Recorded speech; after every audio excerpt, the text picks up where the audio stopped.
बिस्मिल्लाहिर्रहमानिर्रहीम, अस्सलाम वालेकुम। मैं हूं आसिफ खान और फैसल इलियास की जगह आज जिम्मेदारी मेरे सर, वो किसी निजी मसरूफियात के बाइस यहाँ मौजूद नहीं है। हम बात वही करेंगे जो हम करते आए हैं अब तक। और आज पाकिस्तान सुपर लीग के इस चौथे एडिशन का ग्रुप मरहला भी मुकम्मल हुआ और अब 4 टीम्स का फैसला हो गया है जिन्होंने प्ले ऑफ्स खेलने हैं। कोयटा ग्लैडिएटर्स, पेशावर ज़ल्मी, इस्लामाबाद यूनाइटेड और कराची किंग्स की टीम्स प्ले ऑफ मरहले में पहुँच चुकी हैं। अब किस तरह से ये मैचेस हुए अब तक, इस पर हम बात करेंगे। कौन कौन से ऐसे खिलाड़ी हैं जो मुस्तकबिल में पाकिस्तान की काफ़ी अरसे तक नुमाइंदगी कर सकते हैं, इस पर हम बात करेंगे। कुछ यंग प्लेयर्स के हवाले से बहुत ज़्यादा बात हो रही है, कैसे वो इस यहाँ तक पहुँचे और अब क्या करना होगा, क्योंकि इससे पहले भी हमें काफ़ी नौजवान खिलाड़ी मिले हैं लेकिन वो रास्ते में कहीं गुम होते जाते हैं। और क्या ये तरीका ठीक है कि हम पाकिस्तान सुपर लीग से ही पाकिस्तान की जो पौध है, आगे आने वाले खिलाड़ी हैं बड़ी क्रिकेट में, वनडे हो या टेस्ट मैचेस, उन पर भी हम इस तरह से नज़र डालें कि ये PSL के प्रोडक्ट्स हैं तो इनको आगे बड़ी क्रिकेट में भी धकेला जाए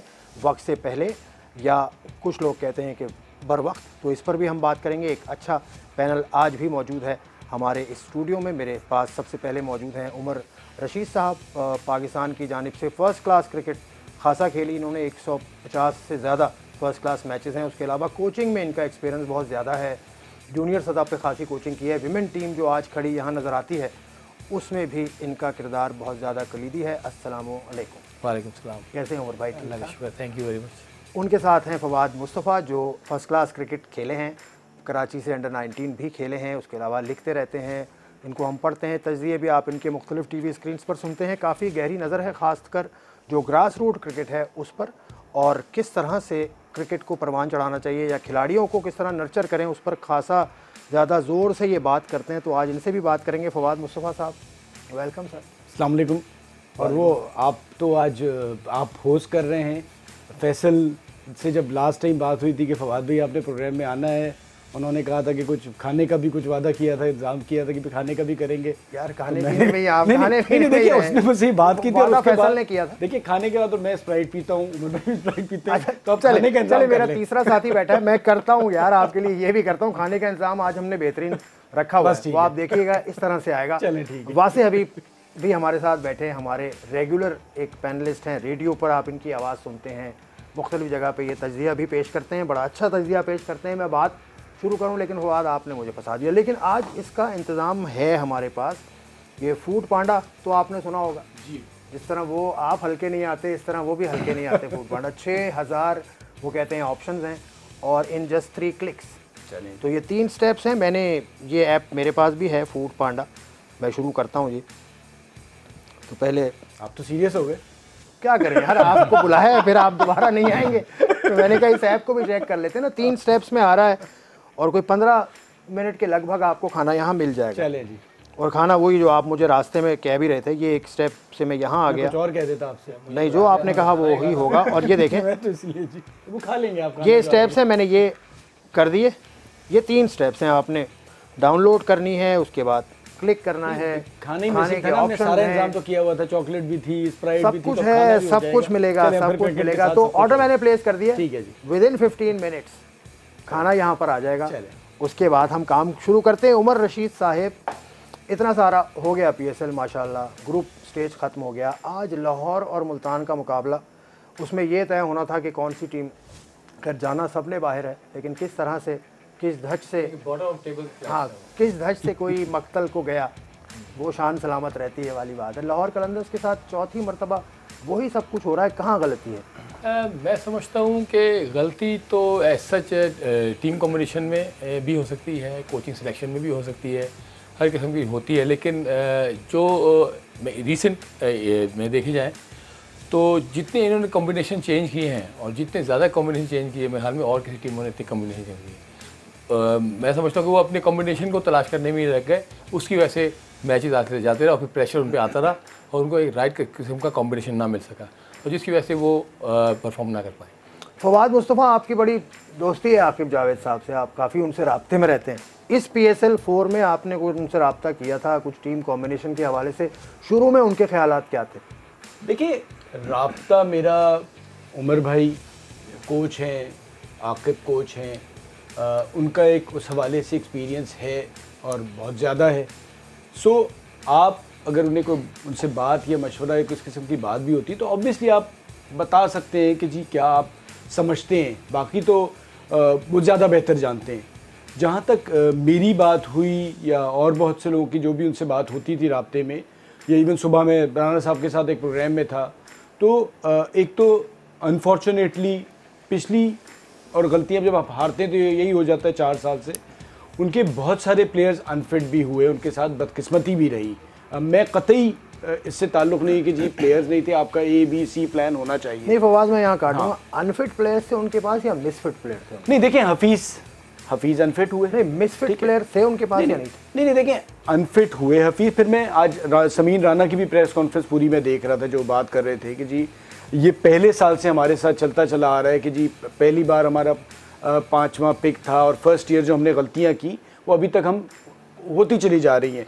देखिए, जो मुझे लगता है ना वो थोड़ा सा ये है कि बाकी टीमें जो हैं वो डोमेस्टिक क्रिकेट के जो प्लेयर्स हैं, जो लड़के हैं, उनको बहुत ज़्यादा फॉलो कर रही होती हैं और उसके बेसिस पे टीम में अगर आप जो ऊपर जाने वाली टीम है तो उनमें बहुत से ऐसे लड़के हैं जो डोमेस्टिक क्रिकेट में फर्स्ट क्लास में या वनडे में परफॉर्म कर रहे हैं, उसके बेसिस पे वो जगह बना रहे हैं। इनका अपना एक डेवलपमेंट प्रोग्राम है जिसके थ्रू ये जिस पे इन्हें बहुत ज़्यादा ट्रस्ट है, उसके थ्रू ये लड़के लाते हैं। सोहेल अख्तर आए, हारिस रऊफ़ आए, इन्होंने भी अच्छा परफॉर्म किया। लेकिन अब हार के बाद तो हम ज़रूर बात होगी कि जी कॉम्बिनेशन क्या नहीं था, क्या आना चाहिए, लेकिन हफीज़, AB डिविलियर्स, उसके बाद ब्रैथवेट गए, फिर ये जो फास्ट बॉलर आए थे न्यूजीलैंड के, कोरी एंडरसन, वो मुझे पता, ऑलराउंडर, वो मुझे पता चला कि जब वो पहुँचे तो कहते जी मैं बॉल ही नहीं कर सकता। सो इस किस्म की भी चीज़ें हुई।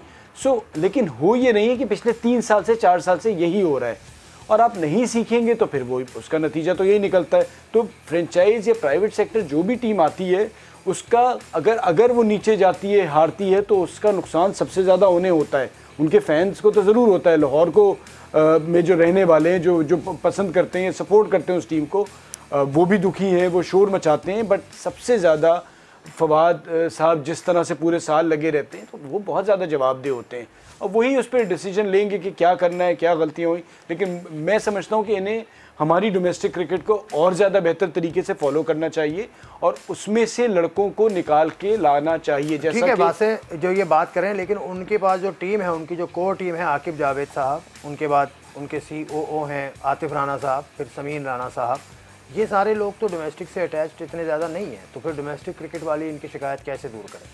जी हाँ, यकीनी तौर पर इस वक्त जो उनके पास इंजरी लिस्ट से ज़्यादा बड़ा मसला लगा ना, वो हम कहते हैं ना प्लेयर्स के लिए बेसिक्स का राइट होना बहुत ज़रूरी है। इनकी मैनेजमेंट की बेसिक्स राइट नहीं लगती कि एक बात नहीं है कि प्लेयर कौन सा लेके आना है। आपने मिसफिट प्लेयर्स जो है ना फाइनल प्लेइंग 11 में हमेशा शामिल किया है। लमी चानी के साथ आप यासिर शाह को डाल रहे हैं, एक लेफ्ट आर्म स्पिनर बाहर बैठा हुआ है जो पाकिस्तान सुपर लीग का टॉप परफॉर्मर है। आपको प्रोफेशनल इस तरह के लोग इंडक्ट करने होंगे अपने सेटअप में। वही बात है आसिफ भाई के थिंक टैंक जो है ना उनका, ये सबसे बड़ी वजह नज़र आता है हमें। थिंक टैंक इनके जो है ना शिकस्त का जो जितना भी मलबा है वो थिंक टैंक पर मैं डालूंगा। उसकी वजह यह है कि आकिब जावेद साहब के भी लास्ट टाइम भी हमने देखा कि कोचिज़ के साथ दीगर, चाहे वो कबीर खान साहब हों, चाहे वो अतीकुज़्ज़मा साहब हों, दोनों ने जो है अपने लबों को जुम्बिश भी दी है अभी रिसेंट पास्ट में कि हाँ हमारे कैंप में इस तरह की मुदाखलत होती थी। तो बात यह कि एक इंसान जो है पूरी मैनेजमेंट नहीं देख सकता, आपको एक टीम के साथ वर्कआउट करना होता है। लाइक कोयटा, लाइक पेशावर ज़ल्मी, आप जो है एक प्लान बनाएं, आप लड़के लेके आएँ। देखें सेंसेशन एक होती है, आपने हारिस रऊफ़ ढूंढ लिया, आपने लास्ट टाइम सलमान इरशाद ढूंढ लिया, अब वो कहीं नज़र नहीं आ रहा। तो अब आपको करना यह है कि जो डोमेस्टिक क्रिकेट पर बहुत गहरी निगाह रखते हैं, राना साहब खुद बजाते खुद सुप्रीम इंसान है, उनको चाहिए कि डोमेस्टिक क्रिकेट पर जो निगाह रखने वाले लोग हैं उनमें से किसी एक पर्सन को जो है ना आगे लेके आएँ, जो पूरी नज़र रखता है कि आपकी ऑन गोइंग कायद-ए-आज़म ट्रॉफी, आपकी जितनी भी T20s होते हैं, लिस्ट ए क्रिकेट होती है, यहाँ से भी आप जो है ना टैलेंट को नर्चर करें और लेके आएँ आगे। यही वजह है कि पाकिस्तान सुपर लीग की परफॉर्मेंस पर कोई बैटर पिक नहीं हो सका। ये सारे हमारे डोमेस्टिक के बैटर हैं, ये डोमेस्टिक की प्रोडक्ट तो वो तो वैसे डोमेस्टिक, हमारी डोमेस्टिक से ही आएंगे जी, वो तो हमारे पास से ही आएंगे, बाहर से तो कम ही लोग आते हैं। क्या यही वजह है कि उनकी नज़र कमज़ोर है, अपने लोकल टैलेंट के ऊपर इतना ज़्यादा उनकी गिरफ्त नहीं है? मेरे ख्याल में वो जो कोशिश कर रहे हैं ना प्लेयर डेवलपमेंट प्रोग्राम पे ज़्यादा निसार कर रहे हैं, जिसकी वजह से वो सिर्फ और सिर्फ कोशिश करते हैं कि जो टैलेंट हंट से उनको प्लेयर मिले, उनको ज़्यादा प्रमोट करें। जैसे सोहेल अख्तर है, ठीक है, उन्होंने 2-4 मैचों में अच्छी परफॉर्मेंस दी, लेकिन जिस अंदाज से उनको चांस दिया गया, इसी अंदाज से किसी डोमेस्टिक के प्लेयर को चांस नहीं दिया जाता। सलमान बट को लेके आए ना, डोमेस्टिक परफॉर्मेंस पे तो लाए। सलमान बट को भी मैं समझ सलमान बट के लिहाज से वो मिसफिट प्लेयर थे। सलमान बट को मेरी नज़र में सलमान बट को T20 की टीम में नहीं, उसकी जगह पे आपके बेटर ऑप्शन मौजूद थे जो डोमेस्टिक में परफॉर्मेंस किए हुए उन्होंने। मैं उनके नाम भी ले सकता हूँ, जैसे फवाद आलम को आप चांस दे सकते थे, खुर्रम मंजूर को दे सकते थे, आबिद अली को चांस दे सकते थे। इन किस्म के प्लेयर को जो काफ़ी अर्से से परफॉर्मेंस दे रहे हैं। सलमान बट उन्होंने अपनी इनिंग खेल ली है, मैं समझता हूँ उनको अब डोमेस्टिक क्रिकेट पे फोकस करना चाहिए और नहीं सोचना चाहिए पाकिस्तान की तरफ कि पाकिस्तान की तरफ से खेलते हैं। ठीक है, बहुत मशवरे लाहौर कलंदर्स के लिए तीनों ही पैनलिस्ट ने दिए हैं। हम आगे बढ़ेंगे, दूसरी फ्रेंचाइज की हम बात करेंगे, कराची किंग्स की हम बात करेंगे, जिसके ये पार्टनर भी हैं platinum.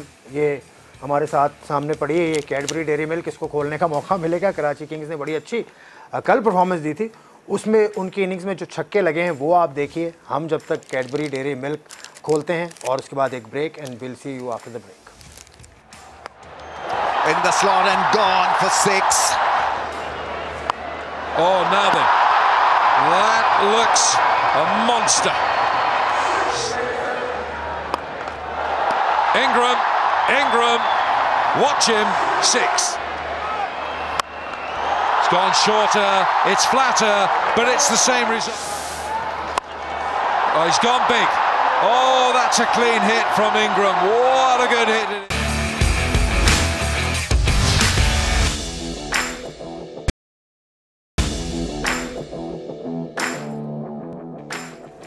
Ji welcome back to the programme. आपने कराची किंग्स की बैटिंग की हाइलाइट्स भी देखी और हम बात कर रहे थे इससे पहले लाहौर कलंदर्स पे। हम अब दूसरी तरफ आएंगे, कराची की आपने बैटिंग ही देखी, तो मैं कराची की बॉलिंग पर बात करता हूं, जहां एक बड़ा दरख्शां सितारा हमें नज़र आया, उमर खान। तो उमर खान के बारे में आपसे बेहतर कौन बताएगा, कहाँ आपने पहली मरतबा इसको देखा था? उमर खान बेसिकली हम यूबीएल की टीम से, हम पहला साल था यूबीएल की टीम का, हमारा पेशावर मैच हो रहा था। तो पेशावर मैच हुआ था, हमारी रूटीन थी जब भी ब्रेक होती थी तो हम प्लेयरों के साथ, जो रिज़र्व प्लेयर्स थे उनके साथ में प्रैक्टिस करते थे। उसकी एक प्रैक्टिस फैसिलिटी थी, वो ग्राउंड से बाहर एकेडमी थी, वहाँ गए। तो मैं प्लेयरों के साथ बाहर गया, तो वहाँ गए तो वहाँ पे फजल अकबर साहब नज़र आए, जो हमारे पाकिस्तान के fast forward test player fast bowler थे, उनकी एकेडमी थी। तो उन्होंने मुझे कहा कि उमर भाई हमारे भी कोई प्लेयर देख ले। तो उन्हें 2-3 प्लेयरों के बारे में बताया कि ये देखे थे, तो उसमें ये भी बॉलिंग कर रहा था।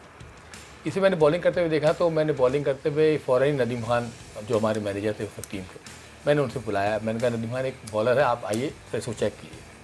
तो नदीम खान कहते आता वो आए, आके उन्होंने मुझसे कोई कंसर्न नहीं किया, मुझे कोई बात नहीं की। उन्होंने आके देखा कौन किस बॉलर को उमर भाई बोल रहे हैं। वो आए खड़े होकर मेरे पास आए, फिर कह रहे उमर भाई आप इस बॉलर का बोल रहे हैं, उमर खान की तरफ इशारा करते हुए। मैंने कहा जी मैं इसका बोल रहा हूँ। तो उन्होंने फ़ौरन बर वक्त फैसला किया, यानी कि उनका बड़ा ब्रेव डिसीजन था। फ़ौरन उन्होंने कहा उमर भाई इसको हम साथ ले चलते हैं।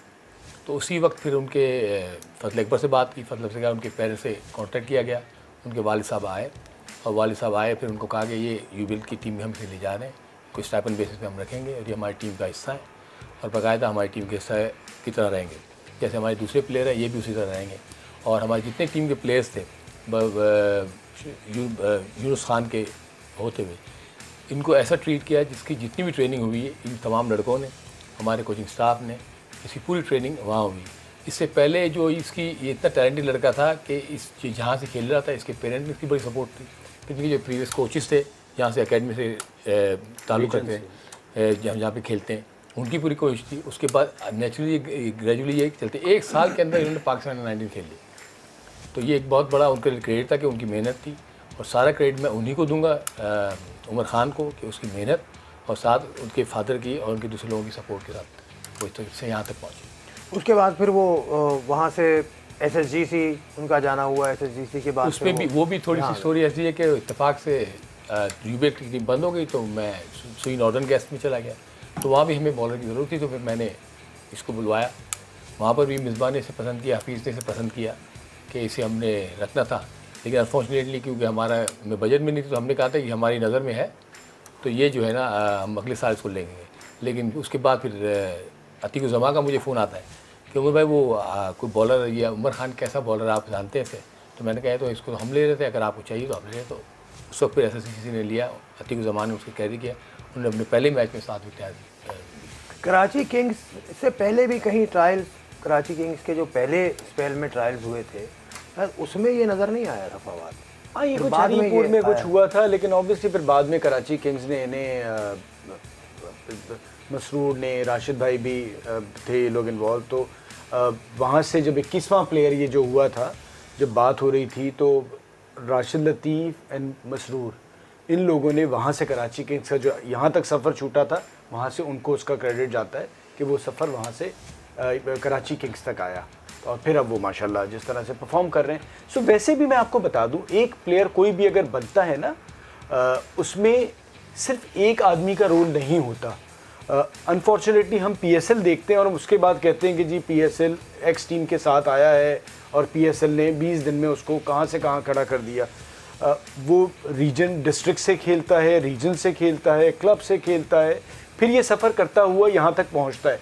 तो बहुत सारे लोगों का रोल होता है, जैसे किसी बड़े आदमी को, शख्सियत को बनाने के लिए primary teacher, secondary teacher. Hasnain का तो आपने देखा होगा ना, इसी रीजन का है वो। हसनैन हसनैन अंडर 16 हैदराबाद से खेले, जूनियर क्रिकेट खेली। इकबाल इमाम साहब उससे पहले मसरूर के साथ वो अंडर 16 में वो भी था। शाहीन शाह वाली जो लॉर्ड ऑस्ट्रेलिया टूर गए थे, फिर इकबाल इमाम हैदराबाद में साथ रहे थे।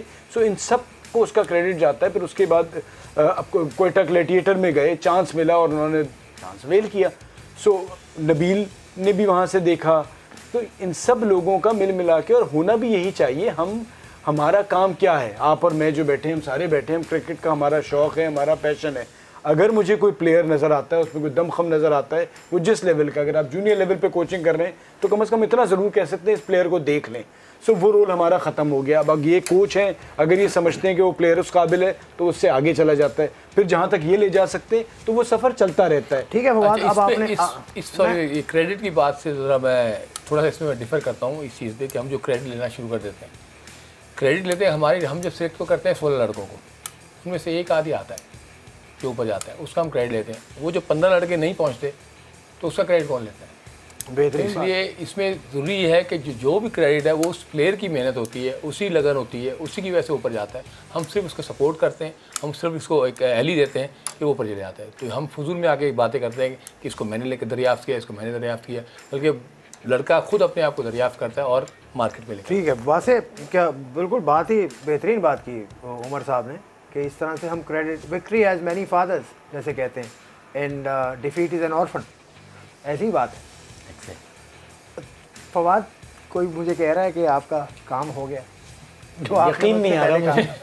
आ गया जी। अच्छा, अच्छा फोन ये तो कुछ अजीब सा हो गया। वालेकुम अस्सलाम। और ये तो बर वक्त आ गए हैं, उससे पहले आ गए हैं। चलें जी। जो आपने मंगवाया था वो खाना आ गया, फूड पांडा, और 6000 चॉइसेस और 3 स्टेप्स में खाना और 15 मिनट के अंदर अंदर। सर वाह जी, ज़बरदस्त। तो आप बहुत एक्यूरेसी तो है आपकी, मतलब 15-16 मिनट्स। अच्छा हाँ, मैं भूल गया वो 17-18 मिनट्स होंगे। वाउचर, इज द वाउचर कहीं मुझसे ये मिस हो गया है, उठा दें मुझे यार ये। हाँ, ये मेरे पास ही था, मैं भूल गया था। ये एक अच्छी और चीज़ है भाई फवाद, एक और चीज़ आपके लिए, आप सुनने वाले सब लोगों के लिए, कि ये वाउचर के ज़रिए आपको काफ़ी डिस्काउंट भी है भाई। चलिए, तो ये भी है, खाना 3 स्टेप्स में आए, उसके बाद जो आप चाहें वो खा लें। ठीक, तो जिस तरह आप हल्के नहीं आते, ये फूड पांडा वाले भी कहते हैं हम हल्के नहीं आते, ये हम खाएंगे, वो खाएंगे। गुफ्तगू का सिलसिला आ जाए। हल्के ही आ रहे हैं बेचारे। अभी रोकूं? कह रहे हल्के आ रहे हैं आज ये। अच्छा नहीं, हल्के नहीं है, बहुत कुछ है और भी कुछ है। कैडबरी डेयरी मिल्क भी आपने ले ली, ये भी आपने खा लिया। स्प्राइट पर भी आपकी नज़र है, स्प्राइट का चले, स्प्राइट का भी कुछ मामला हम करते। स्पिनर्स की हम बात कर रहे थे, फास्ट बॉलर्स भी कुछ आए हैं। मूसा हमने देखा, इलियास को हमने देखा, on top of all Hasnain की सब बात कर रहे हैं, टीम में भी वो आ गया। अभी तैयार है बिल्कुल ये इस बड़ी क्रिकेट के लिए आपके ख्याल में? ख़ास तौर से हसनैन की बात करें। मैं समझता हूँ कि मेरी नज़र में हसनैन को, ऑब्वियसली हसनैन अंडर 16 एंड 9 खेलते हुए आए, और इतनी जल्दी किसी भी प्लेयर को, हसनैन को अगर नाम हटा दें किसी प्लेयर को, मेरी नज़र में 4 ओवर से सिलेक्शन जस्टिफिकेशन नहीं है। हसनैन बहुत टैलेंटेड बॉलर है, इसके लिए बहुत ब्राइट फ्यूचर है, मगर इसको सिलेक्ट करने से उन तमाम बॉलर्स का क्या होगा जो 3, 4, 5 सालों से इतनी परफॉर्मेंस करके आ रहे हैं। तो इस किस्म की, अगर फॉर इंस्टेंस वही मिसाल है कि मैं क्यू में सबसे सेकंड लास्ट खड़ा हुआ हूँ, एक पीछे से आके मेरे आगे क्यू में जंप कर देता है, तो इसको गुस्सा आता है। तो ऑब्वियसली उन लड़कों का दिल जो टूटता है, ये चीज़ें हमको एड्रेस करनी पड़ेगी। ये अभी से नहीं हो रही, ये जब से हम भी खेलते थे उस दौर में भी ऐसी होती थी, और अब भी हो रही है। इसको हमको सोचना पड़ेगा, क्राइटेरिया कराना पड़ेगा। मैं विश करता हूँ कि हसनैन कामयाब हो, अब सिलेक्टेड हो गए तो हमें पूरी सपोर्ट करनी पड़ेगी, लेकिन कोशिश की जाए कि पीसीबी के सिलेक्टर जो भी हजरात हों, अभी इंतजाम इस वक्त सिलेक्टर हैं, इससे पहले भी जो सिलेक्टर थे, कि आप कम से कम डोमेस्टिक क्रिकेट के जो परफॉर्मर्स हैं ना, उनको आप ज़रूर वेटेज दीजिए, क्योंकि आप भी वहीं से आए हैं और जितने दूसरे लोग खेल रहे हैं जो नहीं सिलेक्ट होते वो निगलेक्ट होते हैं, उनका दिल टूटता है और वो चीज़ अच्छी नहीं है। चले इस पर मैं आपसे तफसील से पूछूंगा कि क्या तरीका बनाएं कि यहाँ से जो प्लेयर्स मिलते हैं, इलियास है, हसनैन है, ये उमर खान है, उसके अलावा उमर सिद्दीक है, अली शफीक है, और भी बहुत सारे हैं, तो उनको किस तरह से आप आगे लेके जाएं? ये जितने भी प्लेयर, टैलेंटेड प्लेयर, ऑब्वियसली ये सिस्टम से ही आ रहे हैं। ये डिस्ट्रिक्ट खेले, अंडर-19 खेले, अब अंडर-19 खेले, अब ये डोमेस्टिक सर्किट में आए। कोई भी प्लेयर जब आए तो आप ये कहें कि जितनी भी अपनी ट्रेनिंग है ना, वो डोमेस्टिक सर्किट के अंदर ही 3-4 साल खेल के अपने आप को पका के उसके बाद फिर वो पाकिस्तान के लिए क्वालिफाई करें। मगर होता क्या है कि जैसे आप टैलेंटेड प्लेयर देखते हैं, आप देखते हैं ऐसे आप उसको ओवरशैडो करते हैं दूसरे प्लेयरों के साथ और खिला देते हैं। ऐसे आपके कितने प्लेयर ऐसे आपने ख़राब भी किए हैं, मैं आपको नाम ले सकता हूँ। आपके पास शादाब कबीर है, जिसको आपने बहुत अर्ली खिला के जब वो अच्छा प्लेयर हो गया तो हसन रज़ा ऐसे प्लेयर हो गए। ऐसे आपके काफ़ी प्लेयर ऐसे हैं जो जिन्होंने खेले। अली नकवी है, उनको आपने फॉरेन ग्रेड 2 की परफॉर्मेंस से खिलाती है, वो बड़े टैलेंटेड प्लेयर, सेंचुरी की वनडे में पहले मैच में। फिर ऐसे बहुत से ऐसे प्लेयर आपको आपने नज़र आएंगे, लेकिन बना एक आध दो ही है, लेकिन आपके ख़राब बहुत ज़्यादा प्लेयर। सिस्टम में फ्लॉ है। आप तो फर्स्ट क्लास क्रिकेट आप खेले भी हैं। तो बस जी मतलब तो मैं जो समझता हूँ ना आसिफ, आप ख़ासतौर पे उन लोगों को जो बहुत से पीएसएल का फ़ायदा ये हुआ है, वो लोग जो क्रिकेट नहीं देखते थे उन्होंने क्रिकेट देखनी शुरू कर दी है, जो क्रिकेट के लिए बहुत अच्छा हो रहा है। और इसलिए पीएसएल पे जो शोर मचता है तो वो सेलेक्टर्स और सारा बोर्ड ही उसको बहुत सीरियसली ले रहा होता है। पीएसएल में एक बॉलर मैक्सिमम 24 बॉलें कराता है। अच्छा, बैट्समैन टोटल जो बॉल्स होती है 120 20 ओवर में। अच्छा, अब अगर आप एवरेज निकाल लें टॉप के 6 बैट्समैन तो 20 बॉल हर बैट्समैन के हिस्से में आती है। जो बहुत ज़्यादा खेल जाता है तो 50-60 खेल जाता है। अच्छा, उस बेसिस पे आप सिलेक्शन करने जा रहे हैं 300 बॉल के मैच की, लेकिन एक मैच तो नहीं है ना, एक से ज़्यादा मैचेस नहीं आप नहीं सर, आप सिलेक्शन जो कर रहे हैं 300 बॉल का जो एक वनडे हो रहा है उसके मैच के, और बात हमारे यहाँ तो हम टेस्ट मैच की भी पीएसएल पे कर जाते हैं। तो सर वो क्राइटेरिया जो है वो उस लिहाज से ठीक नहीं है। जैसे उमर भाई बात करें, अल्लाह करे हसनैन कामयाब हो, लेकिन सर आपका एक 4 रोज़ा डोमेस्टिक कमी नजर आती है आपने उसमें 4 ओवर कर रहा है तो 10 नहीं कर सकता। नहीं सर, हो सकता है ना सर, वो जो एक प्रेशर, वजह क्या है सर आप नहीं कर सकते? नहीं देखिए, मैं आपको बता दूं, आप नया बॉल करें, आपने 4 ओवर 5 ओवर कराए, 10 ओवर ख़त्म हो गए, फिर आपने फील्डिंग करनी है 35 ओवर या 30 ओवर, फिर आपने आखिर में जाके 5 ओवर करने। तो आपकी फिटनेस, आपको उस वक्त की क्या सिचुएशन है, उस सारी चीज़ों को आपको इंटरनेशनल लेवल पे आपने हैंडल करना है और उस पर बॉल करना है। अब अगर आपने लिस्ट ए का कोई मैच ही नहीं खेला, ज़रूर आपने क्लब से खेला होगा। दूसरा मेरा सवाल ये बनता है कि आप अंडर 19 लेवल पे ये लड़के क्यों हम पीएसएल पे आके बात सिर्फ कर रहे होते हैं, 4-5 लड़कों की जो भी हमें नज़र आ रहे हैं, ये सब आपके सिस्टम से आ रहे हैं ना। तो हमारे सिस्टम में कहाँ फ्लॉ है कि हम उनको उस जगह पे नहीं पहचान पा रहे। अब लड़कों का ख्वाब ये हो गया कि किसी तरह पीएसएल में एक अपॉर्चुनिटी मिल जाए और वो वहाँ पर दिखा दें, और वो अगर 2-3 मैच में भी दिखा देंगे तो वो आगे चलते चले जाएंगे। हसनैन अच्छा है और इंशाल्लाह दुआ है हमारी कि ऑस्ट्रेलिया के अगेंस्ट अच्छा खेले और आगे तक खेले। लेकिन अगर आपने सिर्फ यही कहना है कि आए जी आपने 150-51 बॉल कर दी, तो फिर आप इधर लगा दें नेट, आप कहें कि जी जो 152-153 करेगा हम उसे डायरेक्ट पाकिस्तान की कैप दे देंगे। फवाद, इस पर हम बात करेंगे। आप बड़ी डिप्रेसिंग बातें कर रहे हैं तो मैंने सोचा मैं रिफ्रेशिंग बातें करूं। तो refreshing moments of Quetta Gladiators, जो कि हमारे ये स्प्राइट आप देख रहे हैं, ये थर्स्ट क्वेंचिंग पार्टनर्स हैं 4 टीम्स के। उनमें क्वेटा ग्लैडिएटर्स भी है, पेशावर भी है, उसके अलावा कराची भी है और इस्लामाबाद भी है। तो क्वेटा ग्लैडिएटर्स जो टॉप ऑफ द टेबल भी हैं, स्प्राइट के ताबुन से उनके रिफ्रेशिंग मोमेंट्स देखते हैं, फिर हम वापस आते हैं, इस बात को यहीं से जोड़ते हैं। Shot, it's 4. Width on offer again, it's 4 more. It's not going to fly for Dan, the third man, to go crack. Well, this is a flick. It's a flick for 6. It's the smash down the ground. 6 gone over the rope easily. And this has disappeared.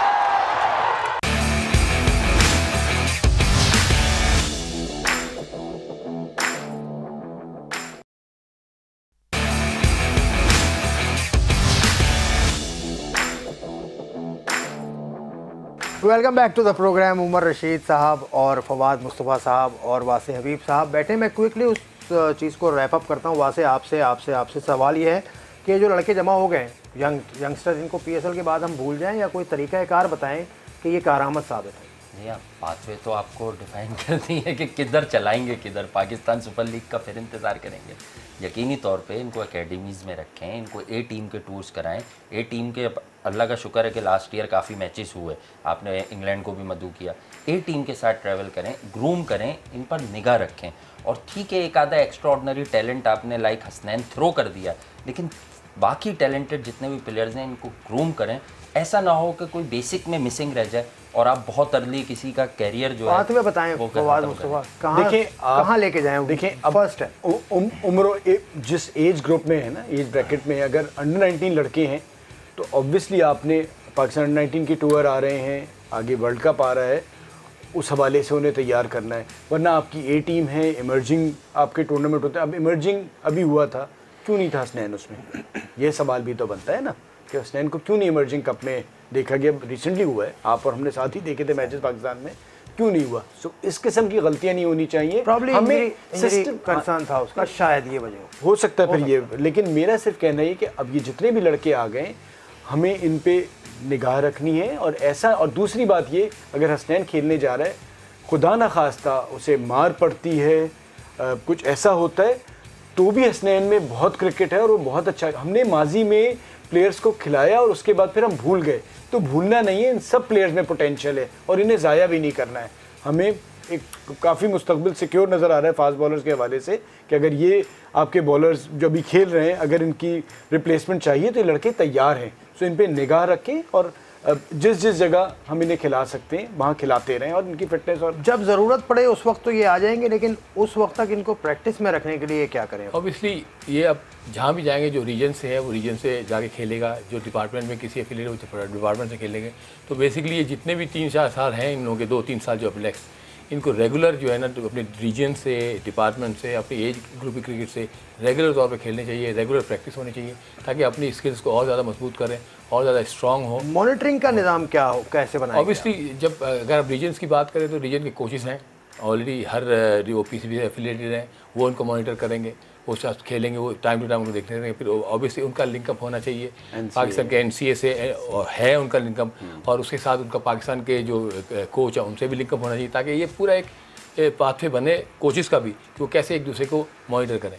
इस तरह अगर कोई department से खेल रहा है तो वो डिपार्टमेंट का भी NCA से लिंकअप होना चाहिए और उनको बताना चाहिए कि उनके जो प्लेयर्स हैं वो किस शेप में है, किस उसमें है, ताकि इस तरह से जो है ना जब म्यूचुअल सब काम करेंगे तो ये लड़के और 7-8 लड़के हैं ना, उनके हवाले से जिस जिस रीजन के कोचेस हैं वो वही बात बता रहे हो कि NCA में पता चले आज हमने इन्हें क्या बताया। ये ना हो कि ये कुछ बता रहे हैं, आप कुछ बता रहे हैं, मैं कुछ बता रहा हूँ। तो इस तरह से नहीं, पसंद नहीं, और हर किसी का अपना अंदाज होता है ताकि उसे पता चले यहाँ तक काम हो चुका है। बच्चा भी परेशान हो, उमर साहब ने ये कह दिया था, आसिफ साहब ने ये कह दिया, तो उसे तैयार करें। इसी तरह एक प्रोग्राम मैं ज़रूर चाहूँगा PCB के नई मैनेजमेंट है कि हम जो ग्रूम करना है ना, अगर हम 7-8 लड़कों में दमखम है तो ना सिर्फ उन्हें फील्ड पे बल्कि फील्ड से बाहर भी जो मीडिया को फेस करना है या बाकी सारी चीज़ें तैयार हैं, वो भी हम उसके लिए काम कर सकते हैं। प्रोग्राम है कराची का जो हाई परफॉर्मेंस सेंटर है, जहाँ वसीम बारी साहब हैं, उनकी जिम्मेदारी ये है। लेकिन हमने कोऑर्डिनेशन में जो फुकदान देखा है पहले भी NCA का और रीजन का, जब अभी पेंटेंगुलर कप हुआ है